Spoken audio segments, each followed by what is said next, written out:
ये गर्मियों का एक खुशगवार दिन था। ठंडी हवा चल रही थी। आसमान पर हल्के हल्के बादल छाए हुए थे। एक कौवा तालाब के किनारे एक पत्थर पर बैठ गया और ठंडी हवा से लुत्फानंदोज होने लगा। तालाब में मौजूद राजहंस ने कौवे को देखा तो कौवे के पास आ गया। इसने सलाम दुआ के बाद पूछा कि तुम आज खोए खोए से लग रहे हो। कौवे ने उदासी से कहा कि मेरा रंग इतना काला है और मेरी आवाज़ भी बहुत बुरी है। हर कोई मुझसे नफरत करता है। राजहंस ने कौवे को समझाया कि सूरत से ज़्यादा अहम है। राजहंस ने कौवे को आसान तरीके से समझाने का फैसला किया। इसने कौवे को कहानी सुनाना शुरू की। एक जंगल में कहीं से तोता आ गया। जंगल के परिंदों ने उससे पहले कोई तोता नहीं देखा था।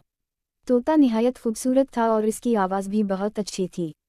तमाम परिंदे तोते के साथ बैठा करते थे और खुशी महसूस करते थे। नतीजा ये हुआ कि तोता मगरूर हो गया। इसने तमाम परिंदों के उल्टे सीधे नाम रख दिए और उन पर तनज़ करने लगा। जल्द ही सारे परिंदे तोते से दूर हो गए क्योंकि जंगल में एक हुदहुद आया था। वो खूबसूरत होने के साथ साथ खूबसीरत भी था। वो दूसरे परिंदों की मदद करके खुशी महसूस करता था।